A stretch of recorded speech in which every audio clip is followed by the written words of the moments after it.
Yesterday was the Microsoft and Bethesda press conferences. Normally, I look forward to these every year at E3, but this year was a bit different. It's not like I wasn't excited about them. Generally, I was. I had some hype for them, but I was expecting to be let down, which is kind of sad in a way. So I tempered my expectations. I waited a day, and here are my thoughts on Microsoft and Bethesda, respectively. Xbox has a games problem, that's no secret. It's been a sore point for the company for the past couple years. Recent exclusives like Sea of Thieves and Crackdown 3 have underperformed to say the least. It's why last year they announced that they had acquired a bunch of video game developers in order to form the new collective of Xbox Game Studios. And it was expected that this year they were going to show up with games developed through Xbox Game Studios, and we were going to have a new pool of exclusives to draw from.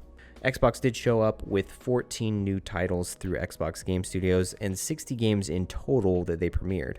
So 14 games through Xbox Game Studios and 34 games on Xbox Game Pass. The two biggest titles from Xbox Game Studios that were announced also started the conference itself, and that was Obsidian's Outer Worlds and Ninja Theory's Bleeding Edge. We had already seen teases of the Outer Worlds. It's a first-person shooter that gives off a lot of Borderlands vibes. Obsidian has a rich history of developing pretty decent RPGs. They made Fallout New Vegas, which is considered one of the best Fallout games. If this is what it looks like, a first-person shooter RPG set in space, it's probably going to have to compete with Borderlands. They both come out this year, and we know that Borderlands has a very dedicated user base. It's possible that that competition may be too much for the Outer Worlds, and it may get lost in the shuffle. I'm going to give this one a shot. I do like Obsidian a lot. I think there's certain RPG stuff that they do better than Gearbox and Borderlands, but again, we'll have to wait and see around launch time how well this does compared to that. And Ninja Theory's Bleeding Edge is like a 4v4 melee-focused combat game. Ninja Theory is famous for making some really tough melee-focused games in the past. If that's the case here, this is going to be something I have a hard time getting into. But the combat does look approachable. It's kind of like a candy-coated version of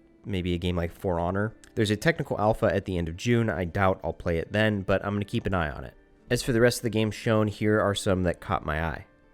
Minecraft Dungeons came out of nowhere, caught me off guard a little bit. I was not expecting this game. I hadn't heard about it. It's a top-down dungeon crawling RPG with 4-player online and couch co-op mode, which is fantastic. This looks like Diablo Light. This is definitely going to be a standalone game, not an expansion to Minecraft, but I'm really keen to try this one out. The new Ori game, Ori and the Will of the Wisps, looks fantastic. The boss battles look truly epic. Man, what a beautiful looking game too. I never actually played the first one, Ori and the Blind Forest, so I'm going to go back, play that one, and get ready for this one to release in February 2020. It was also announced that Xbox Studios had acquired Double Fine, creators of the original Psychonauts, which is an Xbox classic, and the long-awaited Psychonauts 2 was finally shown off. I'm sure that got people excited. There was a Dying Light 2 cinematic trailer, no gameplay, which is very disappointing. I really want to see more of what this game actually looks like in play. If it's anything like the first one, I'm sold already. I loved the first one. The movement, the combat, it was all very, very well designed. It was very slick, very sleek, and it felt really good to do these insane parkour jumps off buildings and land on a zombie's head and kick that zombie's head off. It felt great. We see a little bit of that in this cinematic trailer, but, we got to see some gameplay. There were rumors and leaks aplenty about a collaboration between George R.R. Martin, writer of the Game of Thrones series, A Song of Fire and Ice, and From Software, and those rumors and leaks were very much true. They showed a short cinematic trailer and debuted the name of the game. It's called Elden Ring. There was also a developer interview with Miyazaki that was released after the conference that did confirm some more details about this game. Now, since From Software's last game, Sekiro, was a departure from the typical Souls format, this game is returning to those roots. This is a dark fantasy RPG with character customization. You can build your own class. It's very much going to be like a Dark Souls game. And you can consider that money out of my wallet already. George R.R. Martin, From Software, Souls-like game, I'm completely in. Of course, the most memorable moment from this show was Cyberpunk 2077 and Keanu Reeves being in the game. He came out. It was this whole thing. It's a meme now. CD Projekt Red is the developer of Cyberpunk, and their last game, The Witcher 3, also became somewhat of a meme. CD Projekt Red are great developers, and Cyberpunk is probably going to be a really fantastic game. The Xbox Game Pass did launch on PC yesterday with about 100 games to choose from, with more coming, including the entire Halo series, which is really cool. I'm going to talk more about this in a separate video. It's going to be dedicated to the Xbox Game Pass itself, so be on the lookout for that. There's a new Elite controller coming, and I wasn't sold on the first one, but this one did a pretty good job. The price point is steep. It's almost $200, but you know what? The thing looks like a dream to hold. The only thing that would prevent me from getting this is if it can't be used with Xbox's new console, which we'll get to right now. The new console is codenamed Project Scarlet. That is definitely not going to be the name of it, and we probably won't know the name until next E3. This new console is insanely powerful. It'll run at 8K, 120 frames per second. It's going to be backwards compatible. The thing looks awesome. Now, we know very little about it right now, and like I said, we're not going to know the full detail on it until next E3. It is expected to launch next year, though, and with its launch will come a new Halo game, Halo Infinite. Now, just think about that. I mean, Halo is a hallmark game for the Xbox. And to have a new Xbox console come out and be launched with a new Halo game, now that's as perfect as it can get. I'm going to reserve my judgment on the console until we know more, but just the thought of having a new console with a new Halo just seems right.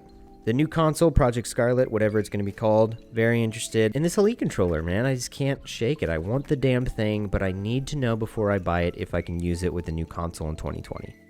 Ever since Bethesda started doing their E3 conference, it's been my most looked forward to conference every year. I'm a huge fan of what Bethesda has done in the past. I've sunk countless hours into games like Fallout 3, Fallout New Vegas, the Elder Scrolls series. Games like Dishonored and Evil Within have been fantastic. Wolfenstein games, Doom, they're a revelation. They've done really great things in the last decade. And for the first time in a while, maybe ever, Bethesda is sitting on unsteady ground. Last year, the focus was on Fallout 76. You don't need to have paid attention to know that that game had a really awful launch. I mean, Todd Howard even joked about it in the conference. It's had a really bad life cycle in general. They've had numerous issues with things even external to the game, and it continues to be an issue that they need to resolve or move on from.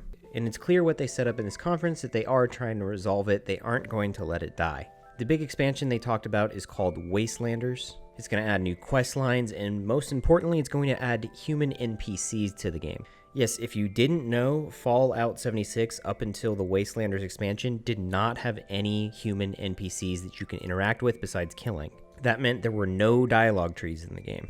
I haven't played Fallout 76 since the first couple days of it at launch. I thought that was enough for me. I thought there was probably nothing they can do to convince me, but this might convince me.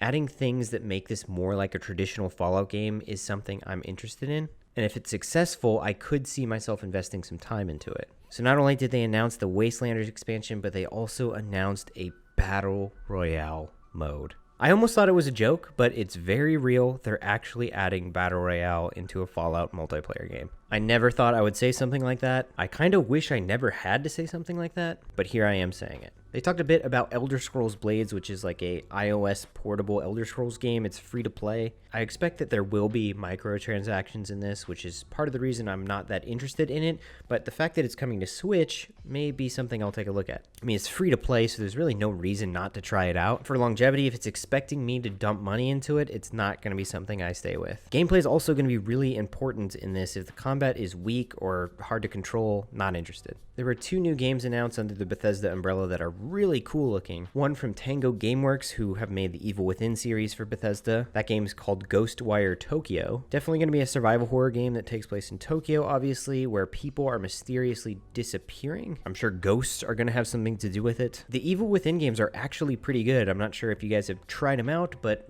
definitely worth picking up, especially if you're into survival horror. And then Arcane Studios, who have brought the Dishonored games to life, will have Deathloop coming out soon. There's not a lot we know about Deathloop, no platform info or release date. The cinematic trailer they debuted does give us a hint as to what the gameplay will be. It looks like there are 2 characters in a dystopian future who are caught in some sort of time loop, and their goal is to kill each other. As to how that actually works from a gameplay point of view, not sure. But definitely something to keep your ear to the ground for. This looks really cool. They talked about the upcoming Wolfenstein games. They announced a VR game, and then we all know that Wolfenstein Youngblood is coming out soon. Definitely in on that. Any game where you're killing a bunch of Nazis and it looks as good as that, count me in. Rage 2 is getting a sizable expansion that's going to add a bunch of stuff, including giant mechs. I have Rage 2. I've played probably 12 or 13 hours or so. It's a game I've actually struggled to get into. I'm not sure what it is about it.